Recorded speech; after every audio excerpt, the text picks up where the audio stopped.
Last time on Take One, we put on our best Halloween costumes and heard from Donald J. Sieckert. On this week's episode, we'll discuss Kellogg's $5 million lawsuit, Chris Pratt, and Facebook.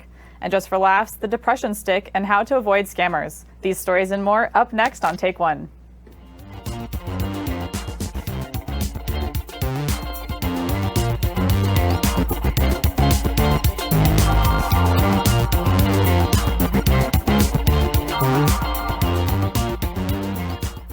Hello, I'm Sierra Lewis, and welcome to episode 50 of Take One. Yes, you heard that correctly, episode 50.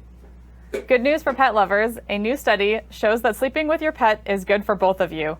Dr. Dana Varble, the Chief Veterinary Officer for the North American veterinary community, says in general, it is a very good thing for animals to sleep with their people. Pets that sleep on the bed tend to have a higher trust level and a tighter bond with the humans that are in their lives. It's a big display of trust on their part. There are cons to keeping your furry friend close. Animals tend to move around throughout the night, waking you up and slightly causing a spike in cortisol, the stress hormone, which may make it harder to get a full night's sleep. But for many people, having their fur baby close by may help people with anxiety and depression, much like a big blanket, creating comfort, relaxation, and safety, knowing they are there with you. The study shows that when a pet was in the room, the quality of sleep was decent for both of you and the pet. However, it did decrease when the pet slept on the bed due to disruption of sleep. It depends on how light of it or deep of a sleeper people are. If nothing wakes you up, then having a pet on your bed will cause little issues. If you are a light sleeper, think about having a cozy bed for them on the floor to make sure everyone gets a good night's sleep.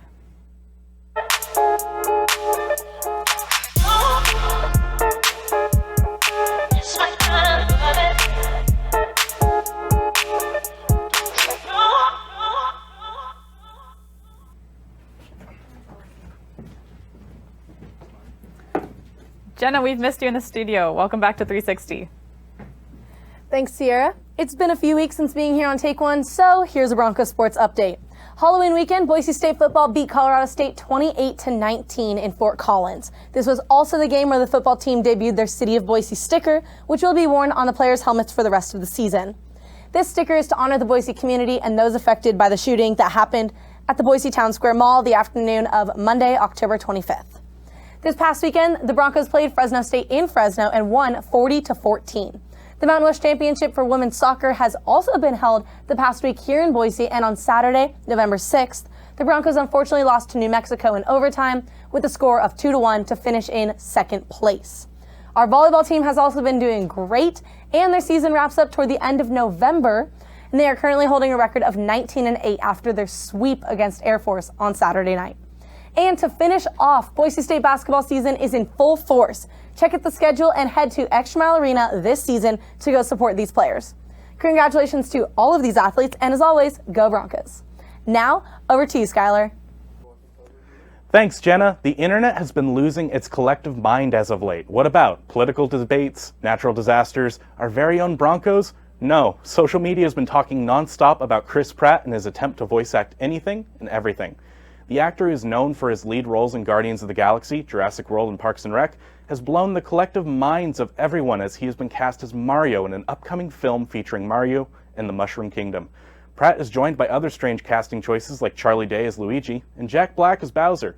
However, it seems like voicing the most iconic video game character of all time isn't enough for Pratt, as he is now casted for the voice of Garfield. When the casting choice was revealed, social media was covered head to toe in memes showing other roles the actor could have, such as Chris Pratt playing former President Barack Obama, the Terminator, Rocky, Lightning McQueen, and that little cleaning robot in WALL-E. If one thing has been made clear by this news, it's that our nostalgia-filled past will forever be voiced by Chris Pratt. Now Christy and Nathan teach us all there is to know about the heat plant and steam tunnels on Boise State campus. Have you ever been walking around campus and noticed that big smokestack near the sub? Yeah, I thought that was a chimney for Santas to give us our presents. No, that's the heat plant. I can't make a joke. I'm Nathan Cutler. And I'm Christy Amstead. And this is What to Know about Boise State steam tunnels. This is the heat plant, one of the oldest buildings built on Boise State campus, all the way back in 1940. The heat plant has been here since this was Boise Junior College. Now, we promise this won't be all boring technical stuff, but the way that the heat generated here gets to other buildings on campus is through those steam tunnels. Steam tunnels are most commonly found on college campuses, where the heat comes from a central heating plant and extends to other buildings in the area. These steam tunnels are all over the Boise State campus. Yeah, and the sidewalks run on top of them. Yeah.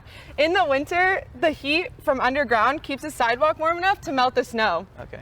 And if you keep your eyes peeled, you can even see some of the access points to these tunnels. All right, so this is Parker. And Parker has bravely volunteered to go into the steam tunnel and tell us what it's like in there. Get in there, Parker.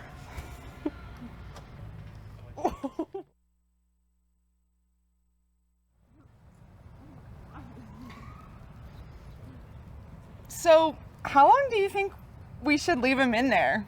I thought we were just gonna give him a mic and he'd say some things about claustrophobia and spiders and then we move on. Do you think there's treasure down there? No. Okay, I think it's time. We should get him out of there. Yeah. Do you think he heard you talking about treasure? No. Parker likes pranks. He's probably trying to prank us. He'll probably pop out somewhere nearby. Yeah, but like, what if Bigfoot's down there and Bigfoot ate Parker? Yeah, right. We didn't hear any screams. I'm not going in there after him. Well, I'm not either. Hey, where are you going? Frame me up. What are you doing? Parker just got eaten by Bigfoot and we're just gonna end this?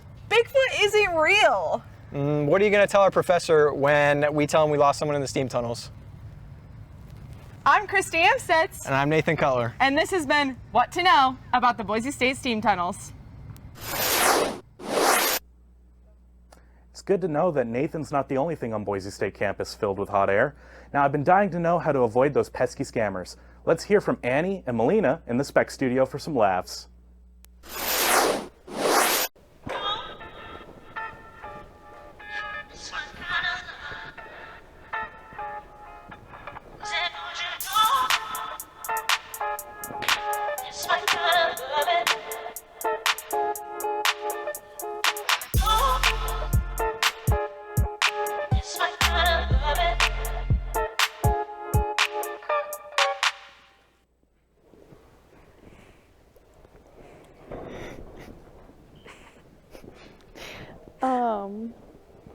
So That was interesting. I've never seen an 8 count like that. I haven't either.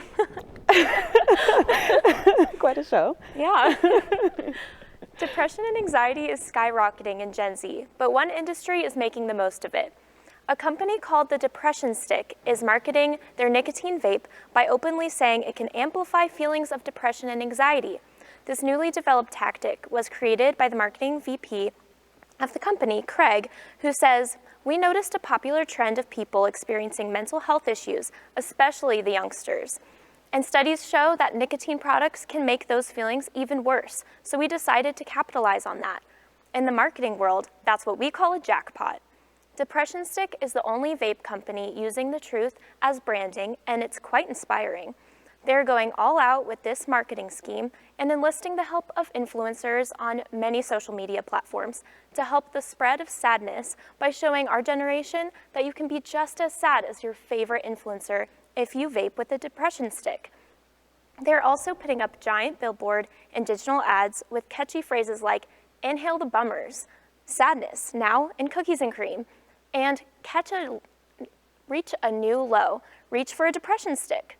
Craig stated that they are even coming out with new flavors based off of the themes of depression and anxiety, like melancholy, bubble glum, disappointment, I'm very upset, banana scream pie, and my personal favorite, mango away. Delicious. Their future goals include raising the price of the depression stick randomly to upset their customers, lower their customer service hours to 15 minutes every other day, and by 2030, they've set the goal to make 70% of people sad. If you want to learn more about these depression sticks and where you can purchase them, visit thetruth.com. The Idaho Department of Finance is cautioning people of scammers pretending to be Idaho banks and creating fake websites. So we put together a list of very helpful and effective tips for our fellow Broncos. To avoid those pesky scammers, be sure to check the privacy settings on your computer.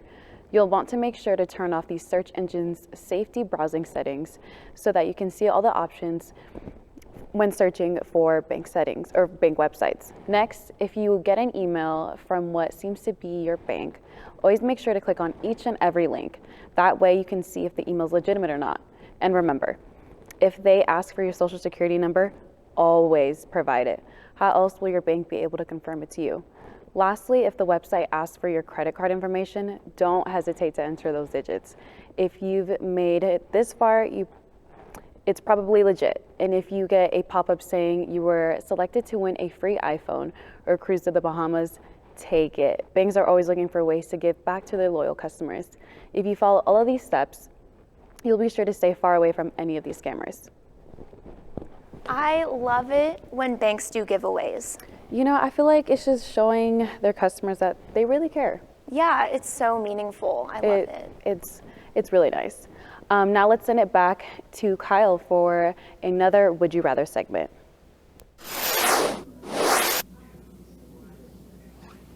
Thanks, Melina. Hi everyone, I'm Lexi and we're back with another segment of Would You Rather. Today we have a special guest today with us, Aubrey. Aubrey, how are you doing? I'm doing good. How about you? I'm doing great. Thanks for asking. So the first question I have for you is, would you rather sing or dance along to every song you hear? I think I would rather dance along to everything I hear because I love dancing and I'm not really good at singing and I'm also a dance minor. I agree. I'm a dancer, so I would definitely want to dance to every song I hear. The second question I have for you is, would you rather have 7 fingers or 7 toes? I think I would rather have 7 fingers because I think it would throw off my balance. If you had 7 toes? Mm-hmm. I feel that. Doing like pirouettes and stuff? Yeah. Oh, yeah. Well, those are all the questions I have for you today. Thank you so much. And we're going to send it back to Annie and Melina in the spec. I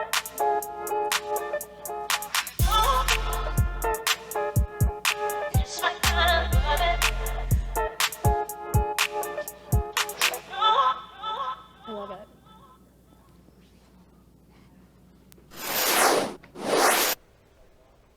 Would you rather have 7 fingers on each hand or 7 toes on each foot?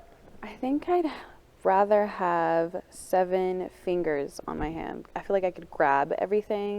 You know, we don't have pockets. You know, it kind of be helpful to have those extra fingers. Yeah, I think I would rather have 7 toes on each foot because then I just like put my feet in shoes and forget about it. Yeah, something you could definitely hide. You can't really hide those Yeah. extra. Definitely when shaking hands, that'd be something that yeah. you'd definitely notice. Yeah. All right, so I guess you've heard enough from me and Annie, so we'll send it over to Sierra, Jenna, and Skyler in the 360 studio. Thanks, Melina. Last week, the company once known as Facebook changed the name of its parent company, which owns Facebook, Instagram, WhatsApp, Messenger, and Oculus, to Meta. It's believed this is in response to what's being called the Facebook Papers. A Facebook whistleblower by the name of Frances Haugen leaked papers with evidence that Facebook is not only aware it hosts violence-inducing content like the sex trafficking of minors, but had consciously constructed its algorithm around highlighting content like this for more clicks. Not just this, but Facebook also prioritizes content that spreads hate-like misinformation in toxic ideology groups like neo-Nazism. Though Mark Zuckerberg has promised to clean up Facebook's behavior countless times, this clearly hasn't been the case. Haugen was called to testify in front of a Senate subcommittee hearing. She said that Facebook's products harm children, stoke division, and weaken our democracy. This is severe timing given how the Facebook company and the platform it runs had a server failure a couple weeks ago, resulting in them all going down for hours, something diehard Take-Oneers will know off the top of their heads. All of the businesses that depend on these platforms went down too. Stock investors are noticeably enraged with Facebook stock sharing dropping 5% over the weekend, 15% lower than its peak this year. Sierra, what's going on in the world of Pop-Tarts? I'm so glad you asked, Skyler. Pop-Tarts, the breakfast of many college students running late to their 8 a.m. class. The parent company Kellogg's is facing a $5 million lawsuit after being accused that the company has falsely advertised the content of strawberry in its popular frosted strawberry Pop-Tarts. The lawsuit is being filed by Anita Harris from the state of Illinois, who claims that the advertising on the packaging gives customers the impression that the fruit filling contains a higher amount of strawberries. Due to their advertised flavor, Harris claims that non-strawberry ingredients such as dried pears and dried apples are not disclosed on the flavoring of the pastry. She also accuses Kellogg's of using the artificial color dye known as Red 40, making the pastry appear to have a significant amount of strawberries. Harris aims for the company to be more transparent with their advertising on packages. And that's all the time we have for today. Thanks to all the crew and writers for this episode. Join us next time where we'll discuss vaccine mandates in sports and, well, other crazy stories for hopefully another 50 more episodes. I'm Sierra Lewis. I'm Skyler Nations. And I'm Jenna Vitamanti. We made it to episode 50. Thanks for joining us for this journey, and we'll see you next time on Take One.